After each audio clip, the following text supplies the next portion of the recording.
اس کے ایک ایک عضو کے بدلے میں جہنم سے آزاد فرما دیں گے.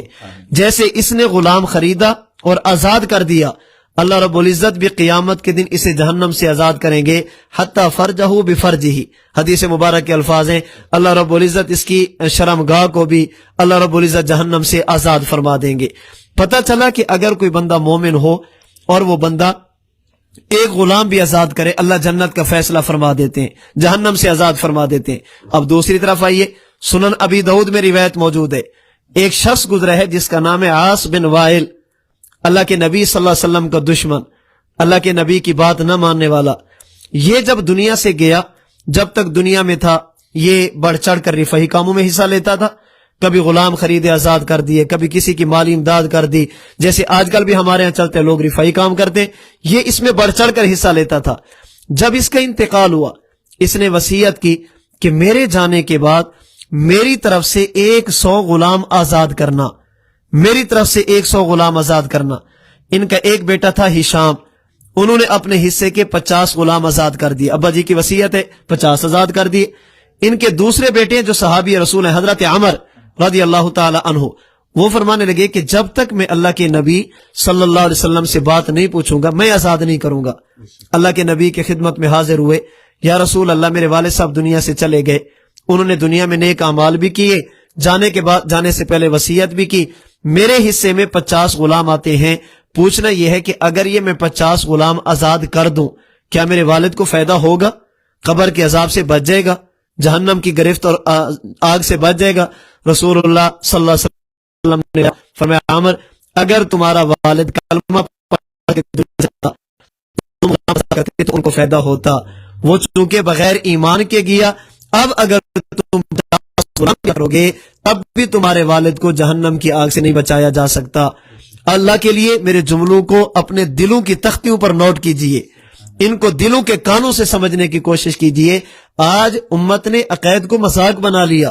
جب یہ کہا جاتا ہے، کوئی عالم کہے فلاں شخص ایسا ہے جس کا عقیدہ ٹھیک نہیں عقیدہ ہے، تو کہتے ہیں کہ مولانا صاحب وہ تو بڑے کام کرتے ہیں، اس نے ہسپتال بنایا، وہ ایمبولینس چلاتا ہے، اس نے پانی کا چشمہ کھدوایا، پانی کا انتظام کیا، اتنے نیک کام کرنے کے بعد بھی جنت. رسول اللہ صلی اللہ علیہ وسلم کے ان 2 فرامین کی روشنی میں جملہ عرض کرنے لگا ہوں، اگر کسی بندے کے پاس ایمان نہیں، اگر کوئی بندہ بد عقیدہ ہے، وہ 50,000 غلام آزاد بھی کرے تب بھی جہنم سے نہیں بچ سکتا. اور اگر کوئی بندہ مومن اور مسلمان ہے، وہ ایک غلام بھی آزاد کرے، اللہ اس کے لیے جہنم سے آزادی کا فیصلہ فرما دیتے ہیں. عمل کی قبولیت کے لیے سب سے پہلی چیز انسان اپنے عقیدے کی اصلاح کرے، ایمان کی اصلاح کرے. عقیدہ ٹھیک ہے، آپ اپنے محلے کی مسجد میں، ایبٹ آباد کی مسجد میں 1 اینٹ لگا دیں، اللہ جنت دے دیں گے. عقیدہ ٹھیک نہیں، پورا بیت اللہ اور خانہ کعبہ بھی تعمیر کر دیں، تب بھی بندہ کبھی جنت میں نہیں جا سکتا. جنت میں جانے کے لیے بنیاد ایمان، جنت میں جانے کے لیے بنیاد عقیدہ، اعمال، یہ بعد کی باتیں. سب سے پہلی چیز ہے کہ انسان کا ایمان ٹھیک ہو، انسان کا عقیدہ ٹھیک ہو، انسان کا نظریہ ٹھیک ہو. ہاں اعمال کرنے چاہیے، لیکن اعمال کے ساتھ ساتھ ان شرائط کا خیال کیا جائے جو عمل کی قبولیت کے لیے ضروری ہے. نمبر 2، دوسری چیز، کسی بھی نیک عمل کو کرتے وقت یہ دیکھا جائے کہ اس عمل پر شریعت کی مہر موجود ہے یا نہیں، شریعت کی مہر لگی ہوئی ہے یا نہیں. اگر کسی عمل پر اللہ کے نبی صلی اللہ علیہ وسلم، آپ کے صحابہ کرام رضی اللہ عنہم اجمعین، ان کی طرف سے مہر لگ جائے، اس کا معنی یہ ہے کہ یہ عمل ٹھیک ہے. اگر کوئی بندہ عمل کرے بظاہر بہت اچھا کام ہو لیکن اس پر شریعت کی مہر موجود نہ ہو، وہ اچھا کام ہماری نگاہ میں تو اچھا ہو سکتا ہے، شریعت کی نگاہ میں اچھا نہیں ہو سکتا. میں اس پر بھی سمجھانے کے لیے صرف ایک مثال عرض کر دیتا ہوں. سنن ترمذی حدیث مبارک کی کتاب میں حضرت عبداللہ بن عمر رضی اللہ تعالی عنہما، حضرت عمر بن خطاب کے صاحبزادہ، ان کے بارے میں روایت منقول ہے. آپ بیٹھے تھے جیسے ہم بیٹھے آپس میں، آپ کی مجلس میں ایک بندے کو چھینک آ گئی. اس نے چھینک آنے پر کہا الحمدللہ والسلام علی رسول اللہ، الحمدللہ والسلام علی رسول اللہ، الحمدللہ کہا اور ساتھ ہی جناب رسول اللہ صلی اللہ علیہ وسلم پر صلاۃ و سلام پڑھا. اب دیکھیں صلاۃ و سلام پڑھنا، اللہ کے نبی پر درود پڑھنا، یہ کوئی معمولی عمل نہیں ہے، بہت بڑا عمل ہے. اتنا بڑا نیک عمل ہے جس کا بندہ اندازہ بھی نہیں لگا سکتا. اللہ رب العزت نے اہل ایمان کو بعد میں کہا صلو علیہ وسلم تسلیما ان اللہ و ملائکۃ یصلون علی النبی، پہلے فرمایا کہ یہ کام میں بھی کرتا ہوں تم بھی کرو. اتنا بڑا نیک عمل. حضرت عبداللہ بن عمر رضی اللہ تعالی عنہما اس بندے سے فرمانے لگے کہ میں صلاۃ و سلام میں بھی پڑھتا ہوں، درود شریف میں بھی پڑھتا ہوں. میں آج کی زبان میں کہتا ہوں، حضرت عبداللہ بن عمر فرمانے لگے درود کا منکر میں بھی نہیں ہوں، میں درود کا انکار نہیں کرتا. اور مفتی صاحب حضرت عبداللہ بن عمر کتنا درود پڑھتے تھے؟ امام عبد الرزاق رحمۃ اللہ علیہ نے مصنف عبد الرزاق میں لکھا، فرماتے ہیں حضرت عبداللہ بن عمر کا معمول زندگی کا یہ تھا، جب بھی کسی سفر پہ جاتے، سفر چھوٹا ہوتا یا بڑا، تھوڑے دن ہوتا یا زیادہ دن، دور کا ہوتا یا قریب کا، اپنے گھر سے نکلتے سیدھا مسجد نبوی میں جاتے، 2 رکعت نماز ادا فرماتے، پھر وہاں سے نکل کر سیدھا اللہ کے نبی کے روضے انور پہ جاتے، قبر مبارک پہ جاتے اور جا کر کہتے، امام عبد الرزاق نے الفاظ نقل کیے، السلام علیکہ یا رسول اللہ، پھر تھوڑا آگے بڑھتے، السلام علیکہ یا ابا بکرین، پھر تھوڑا آگے بڑھتے، السلام علیکہ یا ابتاہ. حضور کی خدمت میں سلام عرض کرتے، حضرت ابو بکر صدیق کی خدمت میں سلام عرض کرتے، حضرت عمر بن خطاب کو سلام عرض کرتے، پھر سفر شروع کرتے. اور جب سفر سے واپس آتے گھر نہیں جاتے تھے، پہلے مسجد میں آ کر 2 رکعت نماز ادا کرتے، پھر اللہ کے نبی کی قبر پر السلام علیکہ یا رسول اللہ، السلام علیکہ یا ابا بکرین، السلام علیکہ یا ابتاہ، پھر گھر جاتے. یعنی سفر پہ جاتے ہوئے بھی سلام کر کے جاتے، واپس آ کر بھی سلام عرض کرتے، پھر گھر میں جاتے. اتنا اللہ کے نبی پر درود شریف پڑھنے والا. حضرت عبداللہ بن عمر فرمانے لگے کہ میں صلاۃ السلام کا انکار نہیں کرتا، میں درود شریف کا منکر نہیں ہوں، لیکن چھینک آنے پر ہمیں جو بتایا گیا وہ یہ بتایا گیا کہ الحمدللہ کہا جائے، یہ موقع درود شریف کا نہیں ہے، یہ موقع الحمدللہ کا ہے. اب دیکھیں اگر اللہ کے نبی کی شریعت اور سنت کی مہر نہیں، حضرت عبداللہ بن عمر اس عمل کو قبول کرنے کے لیے اور ماننے کے لیے تیار نہیں. کسی بھی نیک عمل کی قبولیت کے لیے ضروری ہے کہ انسان عمل وہ کرے جو نبی کی شریعت کے مطابق ہو. شریعت کے مطابق کیسے ہوگا؟ رسول اللہ صلی اللہ علیہ وسلم نے اس کے لیے میرے اور آپ کے لیے بنیاد بنایا صحابہ کرام رضی اللہ تعالی عنہم اجمعین کو. اللہ کے نبی جب کوئی عمل فرماتے، ہو سکتا ہے اللہ کے نبی کی خصوصیت ہو، آپ کے ساتھ وہ خاص ہو سکتا ہے اللہ کے نبی نے وہ کام کسی عذر کی وجہ سے کیا ہو، مجبوری کی وجہ سے کیا ہو سکتا ہے اللہ کے نبی نے وہ کام کسی بیماری کی وجہ سے کیا ہو. یہ ساری چیزیں موجود تھی. اب میں نے اور آپ نے وہ کام کرنا ہے یا نہیں، اس کے لیے ہم دیکھیں گے صحابہ کرام رضی اللہ تعالی عنہم اجمعین اللہ کے نبی کے بعد وہ کام کر رہے ہیں یا نہیں. اگر صحابہ اس کام کو لے کر چل پڑیں، اس کا معنی یہ ہے کہ یہ کام اللہ کے نبی کی خصوصیت نہیں، یہ امت کے لیے. اور اگر اللہ کے نبی کے کسی کام کو صحابہ لے کر نہیں چلے، اس کا معنی یہ کہ یہ عذر تھا، مجبوری تھی، نبوت کی خصوصیت تھی، بیماری تھی، کوئی اور مسئلہ تھا. وگرنہ کیسے ہو سکتا ہے صحابہ کرام اللہ کے نبی کے عمل کو لے کر نہ چلیں. جیسے ابھی ماہ رمضان المبارک چل رہا ہے، ہم اس میں نماز تراویح پڑھتے، اللہ کے نبی کی سنت سمجھ کر پڑھتے ہیں. رسول اللہ صلی اللہ علیہ وسلم نے ماہ رمضان المبارک میں نماز تراویح پڑھی ہے، اللہ کے نبی نے نماز تراویح پڑھائی بھی ہے. اور صرف اللہ کے نبی نے پڑھائی نہیں بلکہ آپ نے ماہ رمضان المبارک میں 20 پڑھی ہے. حضرت امام بخاری رحمۃ اللہ علیہ کے استاد امام ابو بکر ابن ابی شیبہ نے مصنف ابن ابی شیبہ میں حضرت عبداللہ بن عباس سے نقل کیا کہ حضرت رسول اللہ صلی اللہ علیہ وسلم رمضان المبارک کی ایک رات اپنے گھر سے باہر تشریف لے آئے اور آپ نے صحابہ کرام رضی اللہ عنہم اجمعین کو 20 رکعت تراویح پڑھائی. ہم ماہ رمضان میں تراویح پڑھتے ہیں، 20 رکعت پڑھتے ہیں، جماعت کے ساتھ پڑھتے ہیں، کیونکہ حضور نے 20 پڑھی ہے، ماہ رمضان میں پڑھی ہے، جماعت کے ساتھ پڑھی ہے. ہاں اتنی بات ہے اللہ کے نبی نے پورا مہینہ نہیں پڑھی، اللہ کے نبی نے 3 راتیں پڑھی، جماعت آپ نے پورا مہینہ نہیں کری. اس کی وجہ بھی حدیث مبارک میں موجود ہے.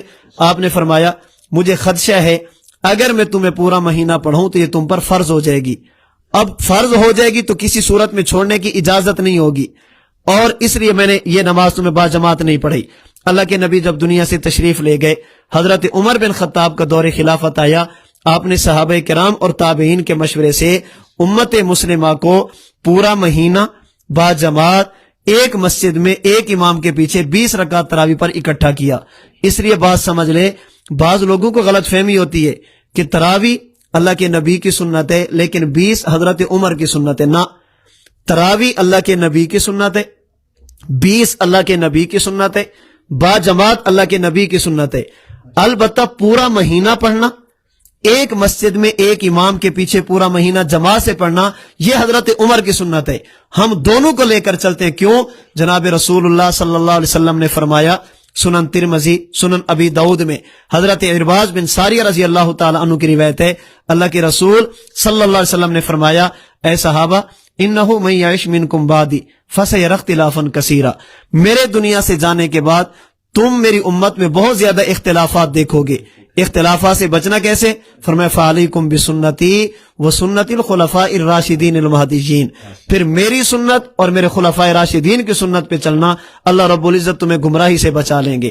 ہم ماہ رمضان میں تراویح پڑھتے ہیں، 20 پڑھتے ہیں، جماعت کے ساتھ پڑھتے ہیں بسنتی کی وجہ سے، اور پورا مہینہ پڑھتے ہیں بسنت الخلفاء الراشدین المہدیین کی وجہ سے۔ تو دوسری چیز عمل کی قبولیت کے لیے ضروری ہے انسان سنت کا اہتمام کرے۔